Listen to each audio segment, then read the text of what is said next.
Hello student, how are you? I hope that you will fine at your home. So during this lockdown, we will read online. There is uh, first chapter of English, your fourth book, and let's read it.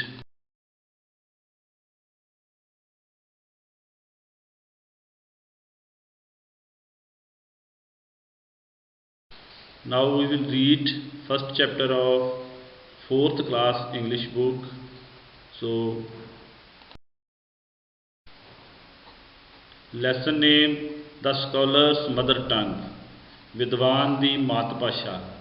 Scholars ਉਹਨਾਂ ਬੰਦਿਆਂ ਨੂੰ ਕਹਿੰਦੇ ਆ ਜਿਨ੍ਹਾਂ ਨੇ ਬਹੁਤ ਪੜ੍ਹਿਆ ਲਿਖਿਆ ਹੁੰਦਾ ਆ ਔਰ ਬਹੁਤ ਇੰਟੈਲੀਜੈਂਟ ਹੁੰਦੇ ਆ, ਬਹੁਤ ਜਾਣਦੇ ਹੁੰਦੇ ਆ, ਉਹਨਾਂ ਨੂੰ ਪੰਜਾਬੀ 'ਚ ਅਸੀਂ ਵਿਦਵਾਨ ਕਹਿੰਦੇ ਹਾਂ ਅਤੇ ਇੰਗਲਿਸ਼ 'ਚ ਉਹਨਾਂ ਨੂੰ ਸਕੋਲਰ ਕਹਿੰਦੇ ਆ। ਅਤੇ ਇਹ ਸਕੋਲਰਸ ਮਦਰ ਟੰਗ, ਵਿਦਵਾਨ ਦੀ ਮਾਤ ਭਾਸ਼ਾ, ਇਸ ਲੈਸਨ ਦਾ ਨੇਮ ਆ। Let's read. ਓਕੇ ਸਟੂਡੈਂਟ, ਤੁਸੀਂ ਅਕਬਰ ਦੇ ਨਾਲ ਨਾਲ ਬੀਰਬਲ ਦਾ ਨੇਮ ਜ਼ਰੂਰ ਸੁਣਿਆ ਹੋਊਗਾ। ਅਕਬਰ ਇੱਕ ਮਹਾਨ ਸਮਰਾਟ ਸੀ ਔਰ ਬੀਰਬਲ ਉਸ ਦਾ ਵਜ਼ੀਰ, ਜੋ ਬੀਰਬਲ ਬਹੁਤ ਦਿਮਾਗ ਵਾਲਾ ਸੀ। ਸੋ ਆਓ ਆਪਾਂ ਪੜ੍ਹਦੇ ਹਾਂ। Akbar the great empire had a wise man named Birbal in his court.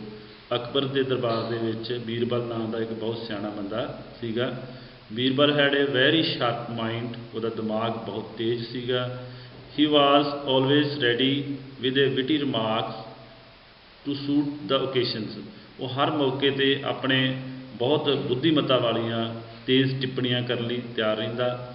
Akbar love Birbal very much, Akbar ਉਹਨੂੰ ਬਹੁਤ ਪਿਆਰ ਕਰਦਾ ਸੀ। And insisted that he stayed at the king's palace, ਅਤੇ ਉਹਨੇ ਜ਼ੋਰ ਦੇ ਕੇ ਆਪਣੇ ਪੈਲਸ ਦੇ ਵਿੱਚ, ਜਿਹੜਾ ਰਾਜ ਮਹਿਲ ਸੀਗਾ ਉਹਨਾਂ ਦਾ, ਉਹਦੇ ਵਿੱਚ ਹੀ ਉਹਨੂੰ ਆਪਣੇ ਨਾਲ ਹੀ ਰੱਖਿਆ ਸੀ।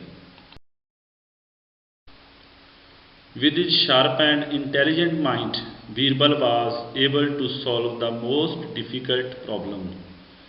ਆਪਣੇ ਤੇਜ਼ ਅਤੇ ਹੁਸ਼ਿਆਰ ਦਿਮਾਗ ਦੇ ਨਾਲ ਬੀਰਬਲ ਬਹੁਤ ਔਖੀਆਂ ਔਖੀਆਂ ਮੁਸ਼ਕਿਲਾਂ ਦੇ ਵੀ ਬੜੀ ਆਸਾਨੀ ਨਾਲ ਹੱਲ ਕਰ ਦਿੰਦਾ ਸੀਗਾ। Once Akbar court was visited an eminent scholar who was well versed in many languages। ਇੱਕ ਵਾਰ ਅਕਬਰ ਦੇ ਦਰਬਾਰ ਦੇ ਵਿੱਚ ਇੱਕ ਬਹੁਤ ਉੱਘਾ ਵਿਦਵਾਨ ਆਇਆ ਜੋ ਕਿ ਬਹੁਤ ਸਾਰੀਆਂ ਬੋਲੀਆਂ ਜਾਣਦਾ ਸੀ, ਬਹੁਤ ਸਾਰੀਆਂ ਭਾਸ਼ਾਵਾਂ ਜਾਣਦਾ ਸੀ।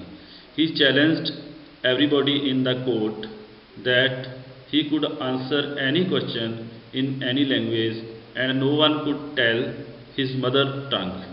ਅਤੇ ਉਹਨੇ ਦਰਬਾਰ ਦੇ ਵਿੱਚ ਸਾਰਿਆਂ ਨੂੰ ਚੈਲੰਜ ਕੀਤਾ, ਚੁਣੌਤੀ ਦਿੱਤੀ ਕਿ ਉਹ ਕਿਸੇ ਵੀ ਭਾਸ਼ਾ ਦੇ ਵਿੱਚ ਕਿਸੇ ਵੀ ਕੁਐਸਚਨ ਦਾ ਜਵਾਬ ਦੇ ਸਕਦਾ, ਕਿਸੇ ਪ੍ਰਸ਼ਨ ਦਾ ਉੱਤਰ ਦੇ ਸਕਦਾ, ਪਰ ਕੋਈ ਵੀ ਬੰਦਾ ਉਹਦੀ ਮਦਰ ਟੰਗ ਮਤਲਬ ਮਾਤ ਭਾਸ਼ਾ ਨਹੀਂ ਜਾਣ ਸਕਦਾ। Since he would answer queries in whichever language he was asked, nobody could guess his mother tongue. ਭਾਵੇਂ ਉਹ ਕਿਸੇ ਵੀ ਭਾਸ਼ਾ ਦੇ ਵਿੱਚ ਜਵਾਬ ਦੇਵੇ, ਪਰ ਕੋਈ ਵੀ ਉਹਦੀ ਮਦਰ ਟੰਗ ਜਾਂ ਮਾਤ ਭਾਸ਼ਾ ਜਿਹੜੀ ਆ ਉਹ ਨਹੀਂ ਜਾਣ ਸਕਦਾ, ਕਿਉਂਕਿ ਉਹਨੂੰ ਇੰਨੀਆਂ ਲੈਂਗੁਏਜ ਆਉਂਦੀਆਂ ਕਿ ਉਹ ਹਰ ਭਾਸ਼ਾ ਦੇ ਵਿੱਚ ਜਵਾਬ ਦੇ ਸਕਦਾ। ਇਸ ਕਰਕੇ ਕਿਸੇ ਨੂੰ ਪਤਾ ਹੀ ਨਹੀਂ ਲੱਗਦਾ ਕਿ ਉਹਦੀ ਅਸਲ 'ਚ ਮਦਰ ਟੰਗ ਕੀ ਆ। One day the emperor and the scholar was strolling in the royal garden. ਇੱਕ ਦਿਨ ਬਾਦਸ਼ਾਹ ਯਾਨੀ ਅਕਬਰ ਅਤੇ ਉਹ ਵਿਦਵਾਨ ਸ਼ਾਹੀ ਬਾਗ ਦੇ ਵਿੱਚ ਟਹਿਲ ਰਹੇ ਸਨ। ਸਡਨਲੀ ਦਾ ਸਕੋਲਰ ਚੈਲੰਜ ਦਾ ਐम्पायर। ਇੱਕਦਮ ਵਿਦਵਾਨ ਨੇ ਬਾਦਸ਼ਾਹ ਨੂੰ ਚੈਲੰਜ ਕੀਤਾ। ਹੀ ਸੈਡ, ਉਹਨੇ ਕਿਹਾ, your highness by tomorrow your courtiers should tell me what my mother tongue. ਕਿ ਕੱਲ੍ਹ ਤੁਹਾਡੇ ਜਿਹੜੇ ਹੈਗੇ ਆ ਦਰਬਾਰੀ, ਉਹਨਾਂ ਨੂੰ ਦੱਸਣਾ ਪਊਗਾ ਕਿ ਮੇਰੀ ਮਦਰ ਟੰਗ ਕੀ ਆ। ਉਹਨੇ ਚੈਲੰਜ ਕੀਤਾ ਕਿ ਕੱਲ੍ਹ ਦਾ ਟਾਈਮ ਤੁਹਾਡੇ ਕੋਲ ਹੈਗਾ, ਤੁਹਾਡੇ ਜਿਹੜੇ ਬਾਕੀ ਦਰਬਾਰੀ ਜਿਨ੍ਹਾਂ ਨੂੰ ਤੁਸੀਂ ਸਿਆਣੇ ਮੰਨਦੇ ਹੋ ਉਹ ਦੱਸਣਗੇ ਕਿ ਮੇਰੀ ਮਦਰ ਟੰਗ ਕੀ ਆ। If they fail to do ਸੋ, ਜੇ ਉਹ ਇਹ ਦੱਸਣ ਦੇ ਵਿੱਚ ਫੇਲ ਹੋ ਗਏ, I shall assume that there is no one in your court as wise as I am. ਉਹਨੇ ਕਿਹਾ ਕਿ I shall assume that there is no one in your court as wise as I am, मतलब कि मैं फिर ये महसूस करूँगा जे वो दसन दे विच फेल होए कि उन्हां दे विच कोई भी मेरे जिन्ना सियाणा बंदा नहीं है। When everyone in the court expressed their inability to judge the scholar's mother tongue, ਜਦੋਂ ਦਰਬਾਰ ਦੇ ਵਿੱਚ ਸਾਰਿਆਂ ਨੇ ਅਸਮਰਥਾ ਪ੍ਰਗਟਾ ਦਿੱਤੀ ਕਿ ਅਸੀਂ ਇਹਦੀ ਮਦਰ ਟੰਗ ਨਹੀਂ ਦੱਸ ਸਕਦੇ, ਅਕਬਰ ਟਰਨ ਟੂ ਬੀਰਬਲ, ਅਕਬਰ ਬੀਰਬਲ ਵੱਲ ਮੁੜਿਆ ਜਾਂ ਉਹਨੇ ਦੇਖਿਆ।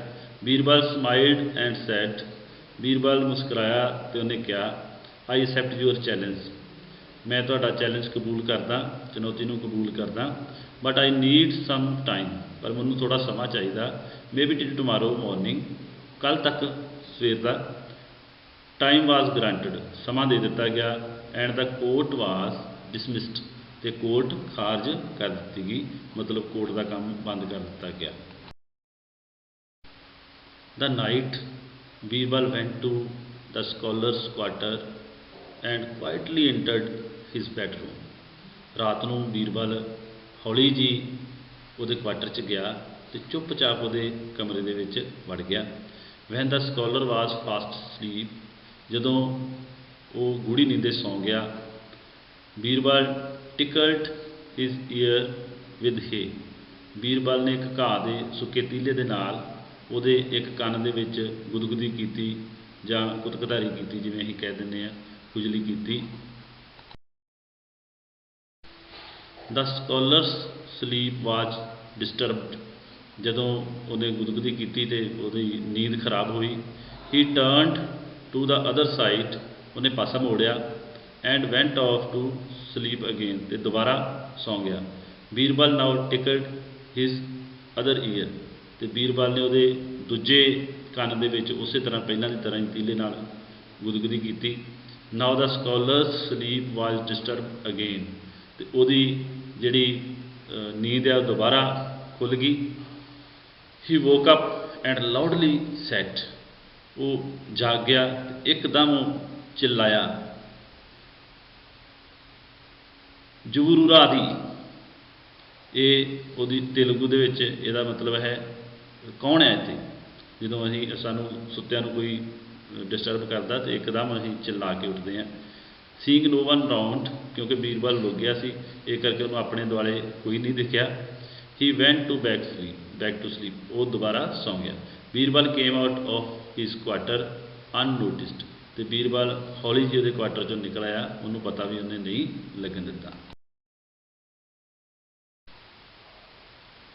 ਦ next morning the court assembled, ਅਗਲੀ ਮੋਰਨਿੰਗ ਨੂੰ ਦਰਬਾਰ ਫਿਰ ਸਜਾਇਆ ਗਿਆ ਜਾਂ ਸ਼ੁਰੂ ਕੀਤਾ ਗਿਆ। The scholar also came in, ਉਹ ਵਿਦਵਾਨ ਵੀ ਉੱਥੇ ਆਇਆ। Looking at him Birbal smiled and said, ਉਹਦੇ ਵੱਲ ਵੇਖ ਕੇ ਬੀਰਬਲ ਨੇ ਮੁਸਕਰਾਇਆ ਅਤੇ ਕਿਹਾ, I think today you should converse in Telugu, ਮੈਂ ਸੋਚਦਾ ਵੀ ਅੱਜ ਤੁਹਾਨੂੰ ਤੇਲਗੂ 'ਚ ਬੋਲਣਾ ਚਾਹੀਦਾ, ਅੱਜ ਤੁਹਾਨੂੰ ਤੇਲਗੂ 'ਚ ਗੱਲਬਾਤ ਕਰਨੀ ਚਾਹੀਦੀ ਹੈ। ਦ ਸਕਾਲਰ ਲੁਕ ਸਰਪ੍ਰਾਈਜ਼ਡ, ਉਹ ਬੜਾ ਹੈਰਾਨ ਹੋ ਗਿਆ। ਹੀ ਆਸਕਡ ਬਟ ਵਾਈ, ਪਰ ਕਿਉਂ। Birbal smiled again and said, Birbal ਦੁਬਾਰਾ ਮੁਸਕਰਾਇਆ ਅਤੇ ਉਹਨੇ ਕਿਹਾ, because Telugu is your mother tongue, ਕਿਉਂਕਿ ਤੇਲਗੂ ਤੁਹਾਡੀ ਮਾਤ ਭਾਸ਼ਾ ਹੈ। The scholar bowed his head and said, I accept my defeat, scholar ਨੇ ਆਪਣੀ ਧੌਣ ਝੁਕਾ ਲਈ ਜਾਂ ਸਿਰ ਝੁਕਾ ਲਿਆ ਅਤੇ ਕਹਿਣ ਲੱਗਿਆ ਕਿ ਮੈਨੂੰ ਆਪਣੀ ਹਾਰ ਮਨਜ਼ੂਰ ਆ। Birbal is a wiser man than I am, Birbal ਮੇਰੇ ਤੋਂ ਵੀ ਜ਼ਿਆਦਾ ਸਿਆਣਾ ਆਦਮੀ ਆ। Akbar was very happy, Akbar ਬਹੁਤ ਖੁਸ਼ ਸੀ। He asked Birbal but how did you find this out, ਪਰ ਤੂੰ ਇਹ ਪਤਾ ਕਿੱਦਾਂ ਲਗਾਇਆ ਕਿ ਉਹ। Birbal explained, your highness, whenever a man is in distress he always speak in his mother tongue, ਜਦੋਂ ਵੀ ਕੋਈ ਬੰਦਾ ਪਰੇਸ਼ਾਨ ਹੁੰਦਾ ਅਤੇ ਉਹ ਆਪਣੀ ਮਦਰ ਟੰਗ ਦੇ ਵਿੱਚ ਹੀ ਬੋਲਦਾ। ਜਿਵੇਂ ਜਦੋਂ ਕੋਈ ਵੀ ਬਹੁਤ ਪਰੇਸ਼ਾਨ ਹੋਵੇ ਤਾਂ ਗਾਲਾਂ ਆਪਣੀ ਮਦਰ ਟੰਗ ਦੇ ਵਿੱਚ ਹੀ ਕੱਢਦਾ, ਕਿਉਂਕਿ ਉਹਦੀ ਨੀਂਦ ਖਰਾਬ ਹੋ ਗਈ ਸੀ ਅਤੇ ਉਹਨੇ ਫਿਰ ਇਹ ਨਹੀਂ ਸੋਚਿਆ ਕਿ ਸੋਚਣ ਦਾ ਟਾਈਮ ਲੱਗਿਆ ਕਿ ਮੈਂ ਕੀ ਬੋਲਾਂ, ਕਿਹੜੀ ਲੈਂਗੁਏਜ ਬੋਲਾਂ, ਉਹਨੇ ਆਪਣੀ ਮਦਰ ਟੰਗ ਹੀ ਬੋਲੀ। He then narrated the previous night incident. ਤੇ ਪਿਛਲੀ ਰਾਤ ਦੀ ਘਟਨਾ ਦੇ ਵਿੱਚ ਵੀ ਐਵੇਂ ਹੀ ਉਹਨੇ ਬੋਲਿਆ। ਤੇ ਕਹਿਣ ਤੋਂ ਭਾਵ ਕਿ ਜਦੋਂ ਵੀ ਕੋਈ ਬਹੁਤ ਪਰੇਸ਼ਾਨ ਹੋਵੇ ਤਾਂ ਉਹ ਕਿਹੜੀ ਭਾਸ਼ਾ 'ਚ ਬੋਲਦਾ, ਆਪਣੀ ਮਦਰ ਟੰਗ 'ਚ ਹੀ ਬੋਲਦਾ। ਇੱਥੋਂ ਬੀਰਬਲ ਨੂੰ ਪਤਾ ਲੱਗ ਗਿਆ ਕਿ ਇਹ ਤੇਲਗੂ ਇਹਦੀ ਭਾਸ਼ਾ। As usual, Akbar had no word to praise Birbal. Everybody was amazed at Birbal's intelligence. ਹਰ ਵਾਰ ਦੀ ਤਰ੍ਹਾਂ ਜਾਂ ਆਮ ਦੀ ਤਰ੍ਹਾਂ ਹੀ ਅਕਬਰ ਕੋਲ ਬੀਰਬਲ ਦੀ ਪ੍ਰਸ਼ੰਸਾ ਲਈ ਕੋਈ ਲਫ਼ਜ਼ ਨਹੀਂ ਸਨ। ਉਹ ਬਹੁਤ ਪ੍ਰਸ਼ੰਸਾ ਕਰਨੀ ਚਾਹੁੰਦਾ ਸੀ, ਕਈ ਵਾਰ ਲਫ਼ਜ਼ ਘੱਟ ਜਾਂਦੇ ਆ, ਇੰਨੀ ਜ਼ਿਆਦਾ ਕੋਈ ਪ੍ਰਸ਼ੰਸਾ ਕਰਨਾ ਚਾਹੁੰਦਾ। ਹਰ ਕੋਈ ਬੀਰਬਲ ਦੀ ਬੁੱਧੀ ਤੋਂ ਬਹੁਤ ਹੈਰਾਨ ਸੀ। So students, this was first chapter of 4th English book. Now you will able to solve all exercise because you learned and you listen and you read already all conversation and all lessons reading with translation. Thank you. Have a nice day.